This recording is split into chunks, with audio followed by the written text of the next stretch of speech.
सभी को सादर नमस्ते। आप सबका स्वागत है हमारे प्रहरी चैनल में। हम पढ़ रहे हैं सत्यार्थ प्रकाश का नौवां समुल्लास। नौवें समुल्लास का विषय है विद्या, अविद्या, बंध और मोक्ष। अर्थात हम इस संसार में बंधन में हैं, मुक्ति तक हमें पहुंचना है, तो उसके क्या उपाय हो सकते हैं, इस पूरे विषय को नौवें समुल्लास में समझाया गया है। आज हम बात करेंगे अविद्या के स्वरूप पर। अविद्या होती क्या है? शास्त्रकारों ने, सनातन धर्म के जितने भी ग्रंथ हैं, उनमें यदि अध्यात्म का कोई ग्रंथ है, अध्यात्म की कोई पुस्तक है, उसमें बंधन का सबसे बड़ा कारण अविद्या को बताया गया है। शब्द सुनने में भारी भरकम लग रहा होगा, लेकिन बड़ा सरल है। किसे कहते हैं अविद्या? तो जैसे हम बचपन में विद्यालय में पढ़ने जाया करते थे, और विद्यालय को विद्यालय कहते ही इसलिए हैं क्योंकि उसमें विद्या सीखने को मिलती है। अध्यापक कक्षा में खड़े होकर जो कुछ बच्चों को पढ़ा रहा होता है, वो सब कुछ विद्या है, यानी जानकारी। जो कुछ उसने अपने जीवन भर में सीखा है, वो आने वाली पीढ़ी को सिखा करके जाता है। यही अध्यापक का काम होता है। इसीलिए विद्यालय में पढ़ने वाले बच्चों को विद्यार्थी कहा जाता है, यानी विद्या ही जिनका लक्ष्य है, वो आए ही इस विद्यालय में विद्या के लिए हैं, जानकारी जुटाने के लिए हैं। जिस जानकारी पर उनका जीवन आगे चलना है, जानकारी सही तो जीवन सरल, और जानकारी अगर ठीक नहीं है तो जीवन उतना ही कठिन हो जाता है। इसलिए हमारे जीवन में अगर हमें सुख चाहिए तो हमें सही जानकारी होनी बहुत आवश्यक है। यही बात अध्यात्म पर लागू होती है। अगर हमें संसार में सुखी होकर के रहना है, सही जानकारी, और अगर मुक्ति तक जाना है तो भी सही जानकारी चाहिए। गलत जानकारी हमेशा हमें बंधनों में डालेगी, सदैव हमें दुख देगी। तो ये जो विद्या शब्द है और अविद्या शब्द है, सुनने में भारी भरकम लग सकते होंगे, लेकिन सरल भाषा में कहें तो जानकारी ही विद्या और गलत जानकारी का होना अविद्या कहलाता है। अब हम देखते हैं कि ऋषि दयानंद सरस्वती जी ने इस अविद्या को समझाने के लिए क्या तरीका अपनाया। सबसे पहले उन्होंने यजुर्वेद का एक मंत्र दिया, जिस पर हमने पिछली कक्षा में चर्चा भी की थी। मंत्र है विद्याम च अविद्याम च यस्तद्वेद उभयम सह अविद्यया मृत्युम तीर्थवा विद्ययाम मृतम अश्नुते। वो कहते हैं विद्या और अविद्या ये दो चीजें हैं, विद्याम च अविद्याम च, और ये दोनों जीवन जीने के लिए बड़ी जरूरी है। अब आप सोच रहे होंगे जीवन जीने के लिए विद्या और अविद्या क्या दोनों जरूरी हैं? हाँ, दोनों जरूरी हैं। क्यों जरूरी है, क्यों आवश्यक है? बातें तो बहुत सारी हो सकती हैं, लेकिन एक सरल सा उदाहरण मैं आपको देता हूं। मान लीजिए आप हॉस्पिटल में भर्ती हैं और आपके साथ कोई ऑपरेशन होने वाला है। हमारे शरीर को ठीक होने में दवाई जितना महत्व रखती है, दवाई जितना काम करती है, उससे भी अधिक काम करती है हमारी अपनी विल पावर, जिसको हम कहते हैं जीवनीय शक्ति। हम कितना जीना चाहते हैं, हमारे अंदर कितना आत्मविश्वास है। इसलिए अगर किसी व्यक्ति को असाध्य रोग भी हो जाए और उसकी जीवनीय शक्ति बड़ी प्रबल है, विल पावर बहुत प्रबल है, तो फिर वो व्यक्ति बड़ी से बड़ी बीमारी से बाहर निकल आता है। लेकिन अगर किसी को थोड़ा सा भी रोग हो जाए, लेकिन भीतर का आत्मविश्वास शून्य है, तो वो थोड़ा सा रोग ही उस व्यक्ति को मार देता है। इसलिए अगर किसी व्यक्ति में आत्मविश्वास बहुत कम है, विल पावर नहीं है उतनी, और वो चिकित्सालय में भर्ती है, डॉक्टर से वो पूछे कि जी मेरा ऑपरेशन होने वाला है, बताइए ऑपरेशन के सफल होने की कितनी संभावना है। डॉक्टर जानता है ऑपरेशन बड़ा है, इस चिकित्सा से रोग ठीक हो भी सकता है, नहीं भी हो सकता है ऑपरेशन के समय को गड़बड़ हो जाए। और डॉक्टर चिकित्सक ये जानता है कि इस ऑपरेशन के सफल होने में लगभग 20% संभावना है। वो भी जानता है, प्रतिदिन ऑपरेशन करता है, उसे जानता है असाध्य रोग है। लेकिन वो ये जानता है कि अगर इस व्यक्ति का आत्मबल है तो ये 20% संभावना भी पूरी 100% में बदल सकती है, अगर भीतर इसके बीमारियों से लड़ने की जीवनीय शक्ति है तो। और अगर नहीं है तो ये मेरा 20% संभावना भी शून्य में बदल जाएगी, यानी ऑपरेशन सफल ही नहीं होगा। अब वो क्या करे? क्या सच में अब ये जो रोगी पड़ा है जिसकी चिकित्सा करनी है, क्या उसको बता दे कि 20% संभावना है तुम्हारे बचने की? अगर उसने ये बोल दिया डॉक्टर ने, चिकित्सक ने कि 20% संभावना है, तो वो गया काम से। उसके ठीक होने के लिए क्या उसे, रोगी को ये पता चलना चाहिए मैं केवल 20% जीवन जीने की संभावना में हूं? नहीं। अगर उसे ठीक करना है तो उसे नहीं बताना चाहिए, उसे तो भनक तक नहीं लगनी चाहिए। इसीलिए कई बार क्या होता है, जब रोगी की चिकित्सा की जाती है और कोई भयंकर रोग हो तो रोगी के सामने नहीं बताया जाता। खासकर कैंसर जैसी बीमारी उसके परिवारजनों को बताया जाता है, और परिवारजनों में भी यह ध्यान रखा जाता है, मां नहीं होनी चाहिए, बड़ी आयु का कोई व्यक्ति नहीं होना चाहिए। अगर बड़ी आयु का व्यक्ति है जिसका हृदय थोड़ा सा कमजोर है, खासकर मां, और मां को पता चल जाए मेरे बेटे के बारे में, बेटे को यह गंभीर रोग है, पति को यह गंभीर रोग है, मां वहीं के वहीं गिर जाएगी। हो सकता है मां पर भी कोई आपत्ति आ जाए क्योंकि हृदय कमजोर है, तो ऐसे में चिकित्सक उन्हें नहीं बताते। अब ये न बताना, जानकारी का न होना, क्या ये हमारे लिए आवश्यक है उस समय, या बता देना चाहिए, सही जानकारी दे देनी चाहिए? तो जानकारी का न होना कई बार हमारे जीवन के लिए बड़ा अच्छा होता है, जीवन बचा रहता है उससे। सही जानकारी दे दी जाए तो वहीं के वहीं मृत्यु को निमंत्रण दे बैठेंगे हम।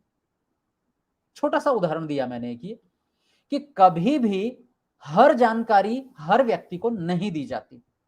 कई बार ऐसा होता है जानकारी न होना ही हमारे लिए अच्छा होता है, जानकारी हो जाए तो फिर हम कुछ नहीं कर पाते। ऐसा बहुत बार होता है हमारे सामने। जैसे एक व्यक्ति को आंख पे पट्टी बांध करके कह दिया जाए कि सामने एक डंडा पड़ा है या सामने एक रस्सी पड़ी है, आंख में तुम्हारे पट्टी है, उस रस्सी को उठा करके एकदम से फेंकना है। वो जाएगा कि रस्सी एकदम से उठाएगा, फेंक देगा। या उसके हाथ में दे दिया जाए कि ये कपड़ा है, कुछ ऐंठ करके हमने तुम्हें दे दिया, रबड़ का बना हुआ कुछ पदार्थ है, हाथ में तुम्हारे, ले लो। वो ले लेगा हाथ में आराम से। लेकिन सच में सांप था वो, और अगर सच में सांप बता करके उसके हाथ में दे दें तो हो सकता है उस व्यक्ति का हार्ट फेल हो जाए। मतलब मैं ये नहीं कह रहा हूं कि आप ऐसा कीजिए, लेकिन अगर कोई परिस्थिति ऐसी आ जाए तो सच हमारे लिए घातक बन सकता है। यही बात कहता है ये मंत्र कि विद्या और अविद्या, हालांकि ये बहुत गहरी बात है, इतनी छोटी नहीं जितने मैंने उदाहरण दिए हैं, पर उदाहरण ऐसे दिए कि आप लोगों की आराम से समझ में आ जाए कि कई बार जानकारी न होना भी हमारे लिए बड़ा लाभकारी होता है। और हम जो पूरा का पूरा जीवन जी रहे हैं ये दरअसल गलत जानकारियों में बिता रहे हैं। जैसे मैं अपने भोजन को शरीर को भोजन खिलाता हूं, मुझे लगता है मेरा शरीर है, पर यह गलत जानकारी, मेरा नहीं है ये तो मुझे प्रकृति से उधार मिला है। ऐसी बहुत सारी जानकारियां हैं जो हमारे लिए गलत हैं लेकिन जीवन जीने में बड़ी सहयोगी हैं, उन्हीं को यहां अविद्या कहा गया है। तो विद्या और अविद्या यानी कि सही जानकारी और गलत जानकारी, ये दोनों जीवन के लिए जरूरी है। और जो व्यक्ति इन दोनों को समझ लेता है एक साथ, वो अविद्या से तो मृत्यु को पार कर जाता है। यानी कि जानकारी न होना भी कई बार, या गलत जानकारी होना, उसे बचा लेता है मृत्यु से, और सही जानकारी से फिर वो मोक्ष तक पहुंच जाता है। यानी कि इस संसार से छूट करके मुक्ति में उसका प्रवेश होता है, वो मुक्ति का अधिकारी बन जाता है। इसका अर्थ करते हुए ऋषि दयानंद सरस्वती जी कहते हैं, लिखते हैं, जो मनुष्य विद्या और अविद्या के स्वरूप को साथ ही जानता, साथ साथ जानता है दोनों को, विद्या के स्वरूप को भी और अविद्या के स्वरूप को भी, उस व्यक्ति के लिए लिखा है वह अविद्या अर्थात कर्म और उपासना, अविद्या का अर्थ ऋषि दयानंद करते हैं कर्म और उपासना, इनसे तो मृत्यु को पार कर जाता है, तर जाता है, और विद्या अर्थात यथार्थ ज्ञान से, सही सही जानकारी से मोक्ष को प्राप्त कर लेता है। तो अविद्या का अर्थ किया कर्म और उपासना। दरअसल 3 शब्द होते हैं, ज्ञान, कर्म और उपासना। ज्ञान माने जानकारी, सही जानकारी। कर्म यानी जो हम कार्य कर रहे हैं, जिनका हमें पुण्य और पाप के रूप में, यानी कि सुख और दुख के रूप में फल मिलना है, हम जो भी कर्म करते हैं उसका फल मिलता है। तो एक है जानकारी, केवल जानना, दूसरा है कर्म, क्रिया करना, और तीसरा है उपासना, जो काम किया है उस काम के आधार पर पा लेना कुछ, यानी उसका फल मिल जाना। तो ज्ञान, जानकारी, कर्म हमारी क्रियाएं, और उपासना यानी कि उनका फल। अब जो अविद्या है वो क्या है? कर्म और कर्मों का फल, यही अविद्या है। कैसे है वो हम कल समझेंगे। कल इसलिए समझेंगे क्योंकि कल एक बड़े विषय पर हम बात करेंगे, बड़ा भी है और विवादित भी है। बल्कि आर्य समाज के बहुत बड़े बड़े विद्वानों ने इस पर चर्चा की है, उनमें मतभेद भी रहा है। मतभेद इस बात का रहा है कि इस प्रकरण के तुरंत बाद ऋषि दयानंद ने एक सूत्र लिखा है, सूत्र है योग दर्शन का, अनित्याशुचि दुखानात्मसु नित्य शुचि सुखात्म ख्यातिर अविद्या। और लोग माने कि विद्वान, बहुत अच्छे बड़े विद्वान, वो ये कहते हैं कि ये पंक्ति, ये सूत्र गलत जगह पर है, ये यहां नहीं होना चाहिए। या तो ऋषि दयानंद सरस्वती जी ने जो लिखवाया उन लेखकों ने गलत स्थान पर रख दिया, संशोधन करते हुए ये पंक्तियां यहां पर आ गई हैं, पर कुछ गड़बड़ हुई है यहां पर। लेकिन हम समझेंगे कल कि वास्तव में क्या है, मतलब मेरा मत इसमें क्या है। मैं अपनी दृष्टि से कुछ प्रमाणों के साथ में इस पर कल आपके साथ चर्चा करूंगा कि यहां पर ऋषि दयानंद ने अविद्या को कर्म और उपासना क्यों लिखा। कहते हैं ऋषि दयानंद, अविद्या अर्थात कर्म और उपासना से हम मृत्यु को पार कर जाएंगे, यानी मृत्यु से बचे रहेंगे। कर्म करेंगे उनका फल मिलेगा, मैं अच्छे काम करूंगा मुझे अच्छा फल मिलेगा, मैं खेत में जाकर के परिश्रम करूंगा मुझे अन्न मिलेगा, अन्न खाऊंगा तो जीवन बचा रहेगा मेरा। मैं सुबह सुबह उठ करके व्यायाम करूंगा तो ये कर्म हो गया, कर्म का मुझे फल क्या मिलेगा, मैं स्वस्थ रहूंगा। तो ये कर्म और उपासना यानी कि कर्म और कर्मों का फल, ये उपासना हमें मृत्यु से बचा करके रखेगी। और जब हम मृत्यु से बचे रहेंगे तो हमारे पास अब एक अवसर रहेगा कि हम सही जानकारी बटोर सकते हैं, सही जानकारी से हम मोक्ष के अधिकारी बन जाएंगे, मोक्ष प्राप्त हो जाएगा। अब ऋषि दयानंद लिखते हैं तो फिर अविद्या है क्या। अविद्या शब्द तो आया, लेकिन शास्त्रों में क्या अविद्या की कोई परिभाषा है। ऋषि ने लिखा कर्म और उपासना को अविद्या कहते हैं, पर शास्त्र में भी तो कुछ लिखा होगा इसके बारे में। तो वो कहते हैं हाँ लिखा है। क्या लिखा है, वही योग दर्शन की पंक्ति जिस पर विवाद चलता रहता है। ऋषि दयानंद लिखते हैं अनित्या शुचि दुखानात्मसु नित्य शुचि सुखात्मक ख्याति अविद्या। ये योग दर्शन के साधन पाद यानी कि दूसरे पाद का 5वां सूत्र है, जो कि बताता है अविद्या होती क्या है। तो महर्षि पतंजलि जी का लिखा हुआ सूत्र है। पतंजलि जी कहते हैं 4 प्रकार से अविद्या को आप समझ सकते हैं। हमारे व्यवहार में अविद्या 4 तरह से काम करती है। कैसे, सबसे पहले अनित्य, दूसरा अशुचि, तीसरा दुख और चौथा अनात्म। ये 4 चीजें दुनिया में हैं। क्या, एक तो है अनित्य चीजें, अनित्य माने जो हमेशा नहीं रहेंगी, सदैव नहीं रहेंगी, कभी ना कभी नष्ट हो जाएंगी, कभी ना कभी उनकी मृत्यु हो जाएगी, ऐसी कुछ चीजें दुनिया में हैं। दूसरा अशुचि, मलिन चीजें भी दुनिया में हैं, गंदी चीजें जो हमें भी गंदी लगती हैं जो। तीसरी दुख, दुनिया में दुख बहुत है। तीसरा अनात्म, कुछ ऐसी चीजें हैं जो आत्मा नहीं है।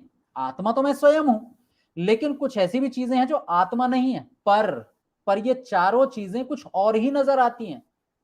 जो अनित्य वस्तुएं हैं कभी ना कभी नष्ट हो जाएंगी, वो मुझे ऐसी लगती हैं कि हमेशा रहेंगी, ये तो कभी बदलेंगी ही नहीं, ये तो कभी नष्ट ही नहीं होंगी।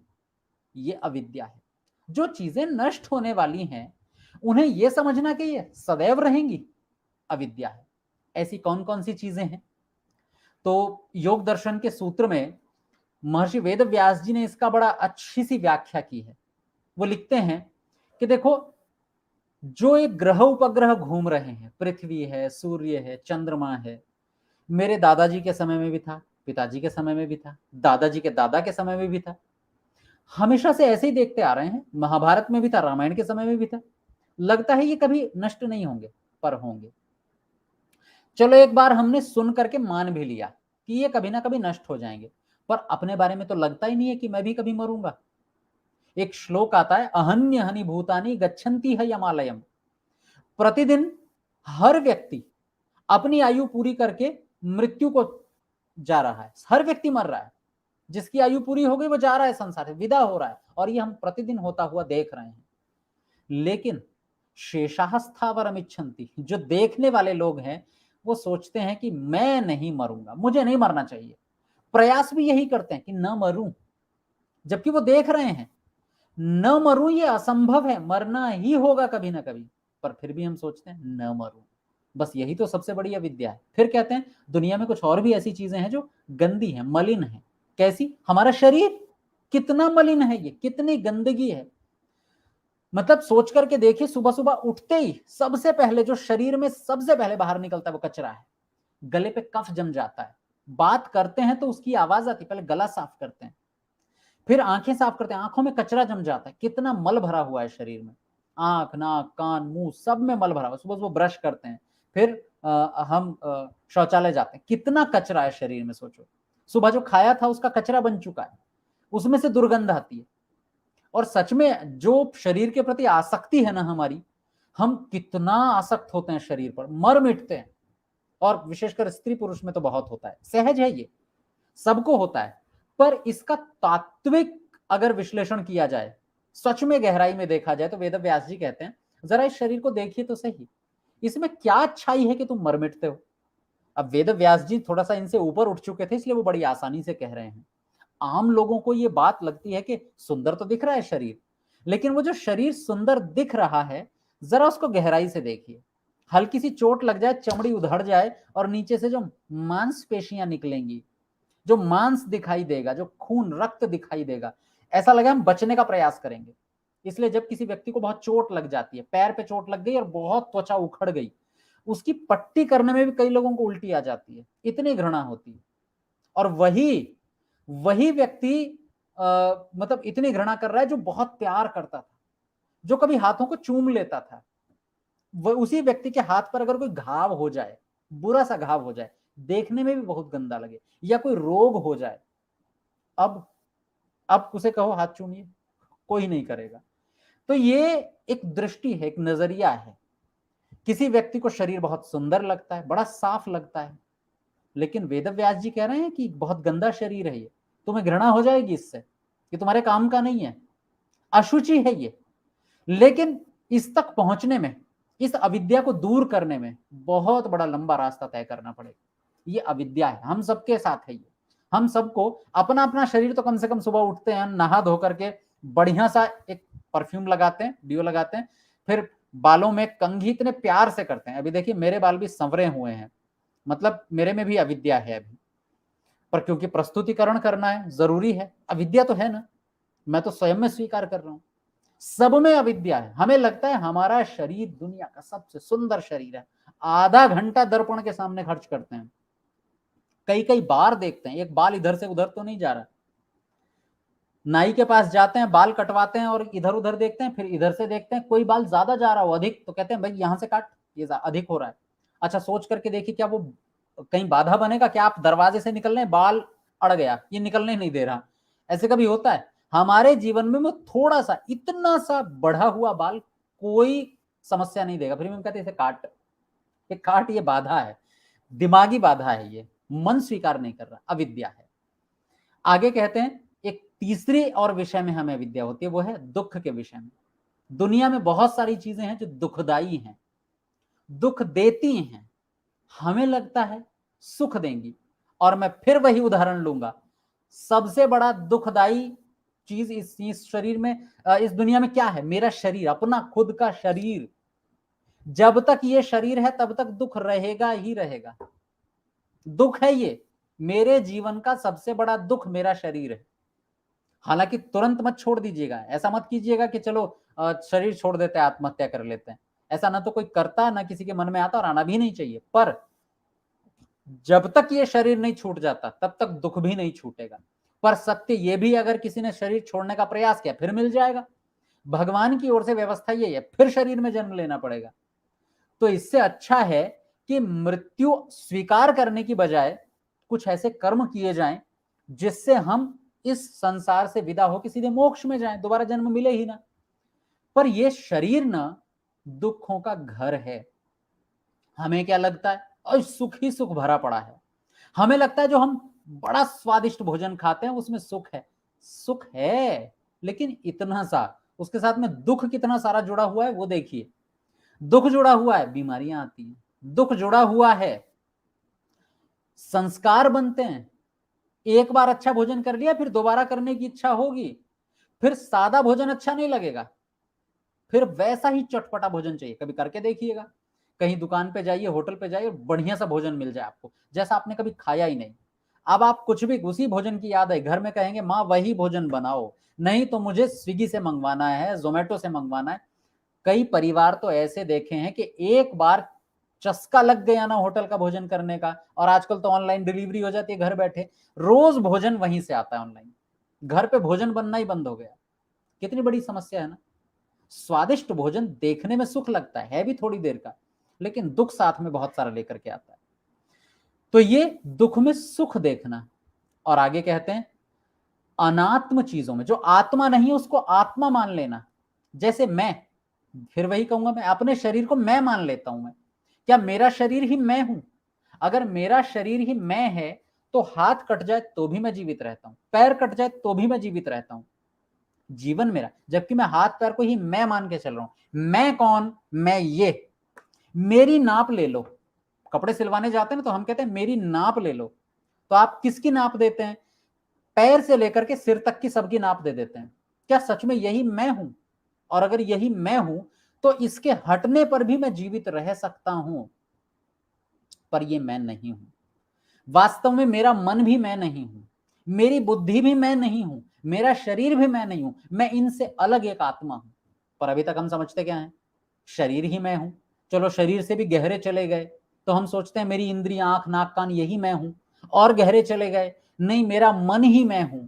और गहरे जाएं, मेरी बुद्धि ही मैं हूं। लेकिन हम सच में मैं कौन हूं इसे कभी अनुभव कर ही नहीं पाते। इसे अनुभव कर पाएंगे साधना में, समाधि में, जो कि योग दर्शन में बताई गई। तो कह रहे हैं कि अनित्य, अशुचि, दुख और अनात्म, इन चार चीजों में चार भ्रांतियां हो जाती हैं। अनित्य चीजें नित्य लगने लगती हैं। जो सदैव नहीं रहेगा उसे लगता है ये तो सदैव रहेगा, हमेशा रहेगा, ये कहां जाने वाला है। जो चीजें गंदी हैं, मलिन हैं, वो लगने लगती हैं दुनिया की सबसे साफ यही है बस। जिन चीजों में दुख है उनमें सुख नजर आता है, जिनमें आत्मा नहीं, जो आत्मा नहीं है वो आत्मा नजर आती है। बस इसी को कहते हैं अविद्या। और ऋषि दयानंद लिखते हैं हिंदी में, जो अनित्य संसार और देह आदि में, ये दुनिया अनित्य है, नष्ट हो जाएगी एक ना एक दिन, और देह, ये शरीर भी नष्ट हो जाएगा, लेकिन इनमें लोग सोचते हैं नित्य है, दुनिया भी हमेशा रहेगी, मैं तो हमेशा रहूंगा, रहूंगा ही रहूंगा। तो जो भी चीज कार्य जगत है, कार्य जगत मतलब बना हुआ संसार जो हम देख रहे हैं, सुन रहे हैं, ये सदा रहेगा, हमेशा से है, सदा से है। और हमारा जो शरीर है, इसे कह रहे हैं योग बल से यही देवों का शरीर सदा रहता है। ये शरीर हमारा सदैव रहेगा, देवताओं का शरीर सदैव रहेगा। ये गलत जानकारी है, किसी का शरीर सदैव नहीं रहा, सबको मरना पड़ता है एक दिन। ये विपरीत बुद्धि, यही अविद्या है, अविद्या का पहला भाग। दूसरा कहते हैं मलिनता, गंदगी में अच्छा लगना। तो कह रहे हैं अशुचि अर्थात मलमय स्त्री आदि के, और मतलब स्त्री आदि का जो शरीर, पुरुष की दृष्टि से कह रहे हैं कि एक पुरुष को सबसे अधिक प्रेम किससे होता है? स्त्री से। व्यावहारिक पक्ष है ये। व्यावहारिकता ये है कि सबसे अधिक पुरुष को यदि प्रेम होता है, उसे सबसे अधिक लगाव किसी से होता है, अच्छा जो लगता है स्त्री का शरीर लगता है, और स्त्री को पुरुष का शरीर लगता है, और लगता है बहुत साफ सुथरा है। लेकिन कह रहे मलमय है, गंदगी, शरीर है ही गंदगी का ढेर। बल्कि शास्त्र में तो जो चिकित्सा के शास्त्र हैं उसमें तो यहां तक कहा गया है मलम एव बलम। शरीर में जब तक मल है तब तक बल है, मल गया तो बल गया। इसलिए कई बार जब दस्त लग जाते हैं ना, लूज मोशन हो जाते हैं, तब देखिएगा शरीर, पैर नहीं चलते, गिर जाता है व्यक्ति, चक्कर आ जाते हैं। हुआ क्या? जो शरीर में मल भरा हुआ था वो निकल गया, एक साथ सारा निकल गया, तो शरीर निढाल हो गया है। मल ही दरअसल बल था, तो शरीर तो मलमय है। तो इसमें शुद्धता ढूंढना और मिथ्या भाषण यानी कि झूठ बोलना, चोरी करना, ये अपवित्र कार्य हैं, ये गंदे काम हैं। इन कामों को भी अच्छा समझना, ये दूसरी अविद्या। अब तीसरी अविद्या, अत्यंत विषय सेवन रूप दुख में। दुख क्या? विषयों को भोगना, खाने में सुख, देखने में सुख, सुनने में सुख, लेकिन इन विषयों का सेवन करना, अच्छा संगीत देखना, आंखों का बहुत अधिक उपयोग करना। आजकल तो फिल्म लगातार बच्चे देखते रहते हैं, वीडियो गेम लगातार खेलते रहते हैं, उनको देखने में इतना मजा आ रहा होता है, लेकिन उन्हें लगता है सुख मिल रहा है। वो ये नहीं सोच पाते कि दुख मिल रहा है, मेरे आंखों की शक्ति क्षीण हो रही है इससे।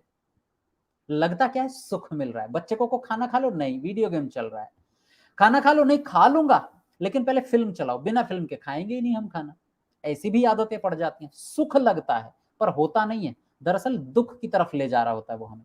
तो इस विषय सेवन में यानी कि संसार को भोग करने में सुख समझना, जबकि उसमें दुख होता है, ये तीसरी अविद्या। और चौथी कह रहे हैं अनात्मा में आत्मबुद्धि करना, ये अविद्या का चौथा भाग है। जो आत्मा नहीं है उसे मैं मान लेना। इस प्रकार के विपरीत ज्ञान को, उल्टी जानकारी को, गलत जानकारी को अविद्या कहते हैं। और इसके विपरीत अर्थात अनित्य चीजों को अनित्य समझना, जो सदैव नहीं रहेंगी उन्हें यही समझना कि हमेशा नहीं रहेंगी, मैं नहीं रहूंगा हमेशा, ये विद्या कहलाता है।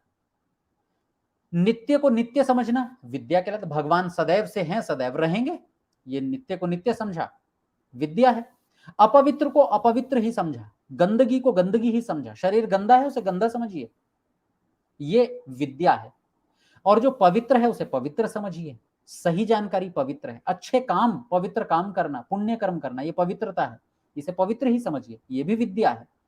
कह रहे दुख में दुख देखिए, विद्या है। सुख में सुख देखिए, विद्या है। अनात्मा में अनात्मा देखिए, जैसे पत्थर है, पत्थर में आत्मा नहीं है, यही विद्या है। और जो मैं आत्मा हूं उसे अपने को आत्मा समझिए, ये विद्या है। तो जब हम सही को गलत, गलत को सही समझते हैं तो अविद्या, और सही को सही, गलत को गलत समझते हैं, ये विद्या है। इसलिए आगे कह रहे हैं, संस्कृत की पंक्ति है, वेत्ति यथावत तत्व पदार्थ स्वरूपम यया सा विद्या। जिसके द्वारा हम तत्व ज्ञान कर लेते हैं, सही सही जानकारी लेते हैं, पदार्थ वस्तु के स्वरूप को सही रूप में जान लेते हैं, उसे ही विद्या, उस जानकारी को विद्या कहते हैं।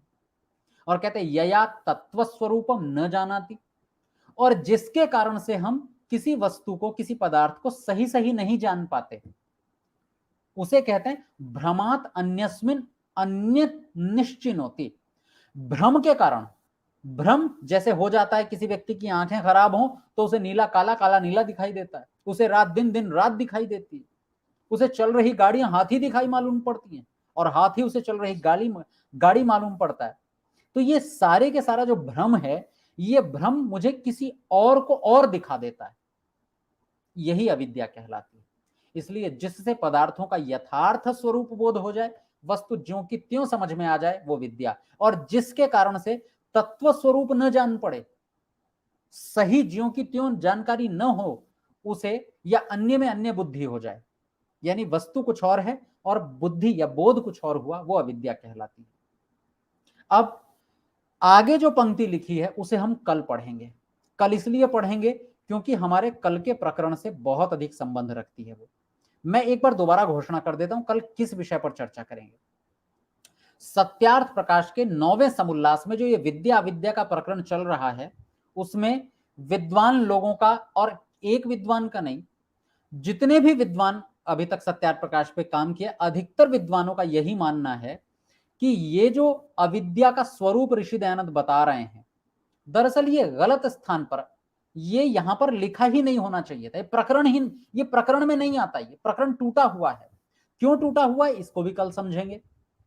और क्या समाधान है, क्या ऋषि दयानंद से गलती हुई, लेखकों से गलती हुई, संशोधन करने वालों से गलती हुई, छापने वालों से हुई, क्या हुआ ये, और सही क्या होना चाहिए, इसे भी हम कल समझेंगे। अभी के लिए इतना ही। मैं निवेदन कर देता हूं आपसे, जो लोग जुड़े हुए हैं वीडियो को लाइक कर दीजिए, चैनल सब्सक्राइब करना तो बिल्कुल ना भूले, बेल आइकन को दबा दीजिएगा। मन में प्रश्न उठा हो तो कमेंट बॉक्स में लिख लीजिएगा, और आपको लगे कि कुछ सहयोग करना है हमारे इस कार्य में, तो नीचे स्लाइड में हमारी बैंक डिटेल है, डिस्क्रिप्शन में जाएंगे तो वहां भी बैंक डिटेल लिखी है, आर्थिक सहयोग भी आप कर सकते हैं। आइए चलते हैं आपके कमेंट्स की तरफ। जी, लोग तो बहुत सारे जुड़े हुए हैं जो प्रतिदिन जुड़ते ही हैं, लेकिन मैं केवल प्रश्न लूंगा। सुरेश कुमार यादव जी कह रहे हैं, नमस्ते आचार्य जी, पौराणिक कथावाचक कहते हैं राम व कृष्ण लीला करते हैं। राम को पता था कि सीता जी का हरण रावण करेगा, फिर भी वह लीला करते हैं, यानी जान पूछ करके सीता जी का हरण करवाते हैं। दरअसल ये जो लीला शब्द है ना, ये कुछ चीजों को छिपाने में बड़ा काम आता है। जैसे श्री कृष्ण एक पुरुष हैं, व्यक्ति हैं, लेकिन महापुरुष हैं, सामान्य लोगों से कुछ ऊपर की चीज है, आम व्यक्ति नहीं है, साधारण नहीं है, लेकिन हैं तो व्यक्ति, हैं तो मनुष्य। अब उन्हें भगवान सिद्ध करने के लिए दिख रहा है सीता जी का हरण हो गया, पत्नी को रावण उठा ले गया, उन्हें वनवास हो गया, घटनाएं सारी मनुष्यों जैसी हैं, लेकिन उन्हें ईश्वर सिद्ध करना है। तो लोग जब प्रश्न पूछेंगे कि इनके साथ घटनाएं तो सारी मनुष्य वाली हो रही हैं, भगवान होते तो रोक ना लेते इन सबको। तो बस एक शब्द है जो इस सब पर लीपापोती करने के काम आता है, जिसे हम कहते हैं लीला। ये सब तो उनकी लीला थी। तो फिर ठीक है, मैं जो जी रहा हूं, मुझे कई बार कुछ सुविधाएं मिलती हैं, कई बार नहीं मिलती, मेरी लीला है, मैं भगवान हूं दरअसल। और ये सब जो मेरे साथ अच्छा या बुरा हो रहा है ना, ये मेरी लीला है, मुझे भी भगवान मान लो फिर तो। ये जो लीला शब्द है ना, ये लीपा पोती करने का शब्द है। किसी को कुछ भी मान लो, बस किसी भी व्यक्ति को भगवान मान लो। राम राम है, राम हमारे आदर्श हैं, राम हमारे लिए प्रेरणा है, राम भारतीय संस्कृति का मूल है। पर भगवान तो भगवान होते हैं, बस उन्हें भगवान सिद्ध करने के लिए लीला शब्द गढ़ा गया है। आगे चलते हैं। आगे प्रश्न विजेंद्र सिंह जी कह रहे हैं कि कृपया लिंक 7.25 तक प्रेषित करने का प्रयास करें। 7.25 मैं नहीं समझ पाया हूं आप क्या कह रहे हैं। मुझे एक बार दोबारा बताइएगा स्पष्टतया कि आप क्या चाहते हैं, कौन से वीडियो का लिंक चाहिए आपको जी। धर्मेंद्र कटारिया जी कह रहे हैं वेद सब सत्य विद्याओं का पुस्तक है, तो वेद के सब मंत्रों में किसी अविद्या का वर्णन नहीं है क्या? है, कल उसी पर चर्चा करेंगे। आपका स्वागत है, कल ठीक 8:30 बजे जुड़िएगा। विजेंद्र सिंह जी कह रहे हैं कृपया लाइव कक्षा का लिंक 8:25 तक भिजवाने का प्रयास करें। अच्छा, समय आप कह रहे हैं कि 8:25 तक, और ऊपर विजेंद्र सिंह जी आप ऊपर आपने ही 7:25 लिखा है जी, ठीक है, समय कह रहे हैं आप।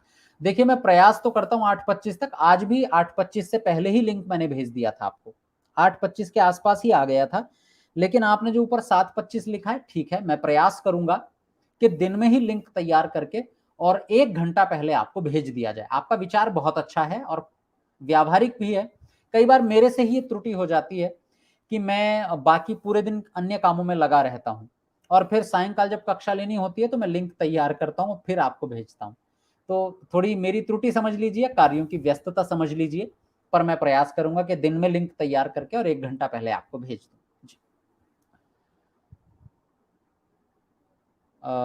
आगे राकेश कुमार जी कह रहे हैं कोई मुझसे पूछे ये हाथ किसका है, तो उत्तर में मैं कहूंगा कि मेरा है। अर्थात हाथ मेरा है का मतलब मुझसे अलग है, इसका मतलब हाथ या शरीर का कोई अंग मैं नहीं हूं, बल्कि ये मेरा है। बिल्कुल ठीक कह रहे हैं, शरीर मेरा है, मैं शरीर नहीं हूं। लेकिन कई बार जब आप कहते हैं कि आप कौन, तो मैं ये, मेरी नाप लीजिए, ये रही मेरी नाप, मेरा चित्र बनाइए, तो बन जाता है, शरीर का चित्र बनता है, जबकि वो मेरा नहीं है। लेकिन भ्रांति हम लोगों को यही है, मैं कौन, मैं ये। आत्मा तो कोई अनुभव ही नहीं कर पाता, बस यही अविद्या है। चलिए, आप सबका बहुत बहुत धन्यवाद, आप लोग जुड़े, कल बहुत विशेष चर्चा होगी। कल अवश्य ठीक 8:30 जुड़ जाइएगा, मैं प्रयास करूंगा लिंक पहले ही आपको भेज दूं। बहुत बहुत धन्यवाद, आभार, कक्षा को यहीं